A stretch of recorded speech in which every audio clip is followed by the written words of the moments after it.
generating approximately $44.540 million in 1 year. Considered the #1 brand for the sports public, it sits next to the textile company giants that lead this market, making the juiciest deals with sports promises, participating in the most important events in the world. Welcome to the success story. This is the Nike story, the wings of the winged goddess of victory.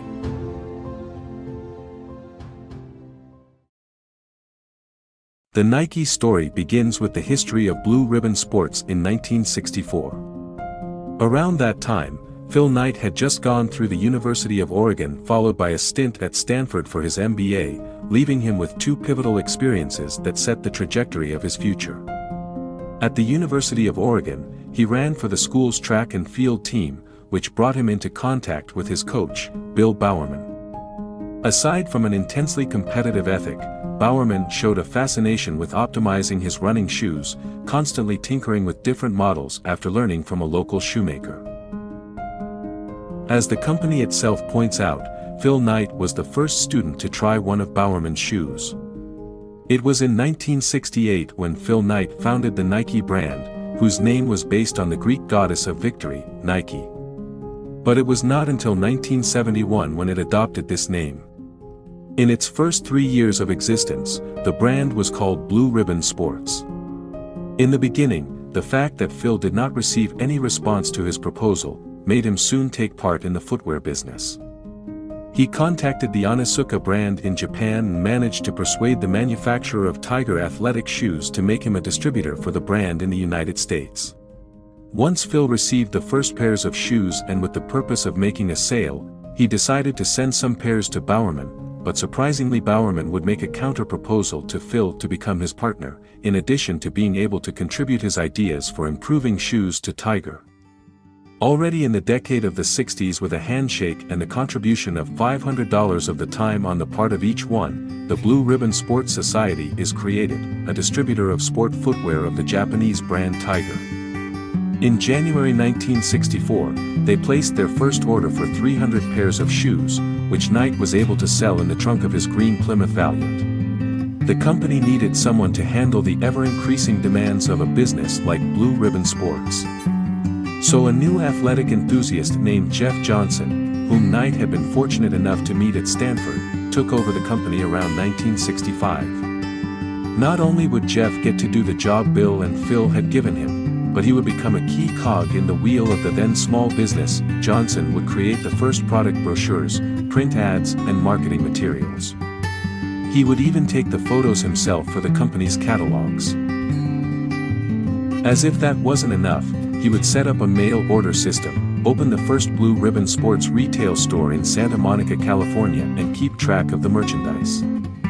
By the early 1970s, the relationship between Blue Ribbon Sports and Onitsuka was beginning to falter, so leveraging the work that Jeff Johnson had already advanced on his own initiative with the creation of Nike, Bill Bowerman and Phil Knight decided to take the big leap from being middlemen to designing and manufacturing their own brand of athletic shoes. The name of the brand comes from Greek mythology. Nike is the winged goddess of victory. In 1971, the popular logo, created by Carolyn Davidson, a graphic design student at the University of Portland, was born, known as the swoosh, which represents the wing of the goddess Nike.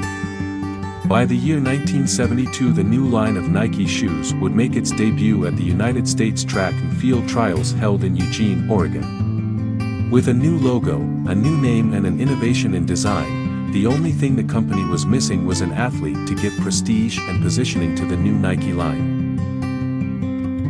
Nike starts off on the right foot in the 80s thanks to the successful launch of Nike Air technology in the Tailwind model and the beginning of its stock market listing. This brought with it a period of transition in which several of the company's pioneers decided to pursue other activities. If you have reached this part of the story, it means that you are someone who likes business, and knowing how the big guys got to where they are, keep it up. By the middle of this decade, Nike was no longer the leader in the industry due to a miscalculation in the growth of aerobics that left the way open for its competitors to develop this business. Fortunately for the company, the design of a new shoe for an NBA rookie named Michael Jordan in 1985 meant that in the end the impact on the company's balance sheet was not so negative. In 1987 the company would launch a strategy to once again take the lead in the industry and differentiate itself from its competitors with the development of a line called Air Max, Nike's first line of footwear that made the air chambers of the shoes visible. A year later, the company launched a series of ads with the slogan, "Just Do It," in which a professional athlete named Bo Jackson expounded on the benefits of a versatile, multifunctional shoe. By the end of the decade and as a result of its campaigns, Nike would regain its position as an industry leader. Buoyed by a series of successful product launches and marketing campaigns, Nike begins the decade with the opening of its headquarters in the Portland suburbs of Oregon. While the brand had been designing footwear and apparel for sports such as golf and soccer for some period, it is in the mid-1990s that it really makes a significant effort to have a major involvement in these sports. In the case of soccer, the company would initially sign contracts with several outstanding players of the Brazilian national team that won the World Cup in 1994, and in 1995, it would sign with the entire team, designing from then on the uniforms of the Brazilian national team, as well as those of several national teams and clubs around the world. At the beginning of the new millennium, Nike would create another line of footwear called Nike Shox, which came to have a similar importance to that of Air Max. This was based on a new cushioning system that took the company about 15 years to develop. Undoubtedly what this company has done is of another level. I hope this video helped you there. Thank you very much.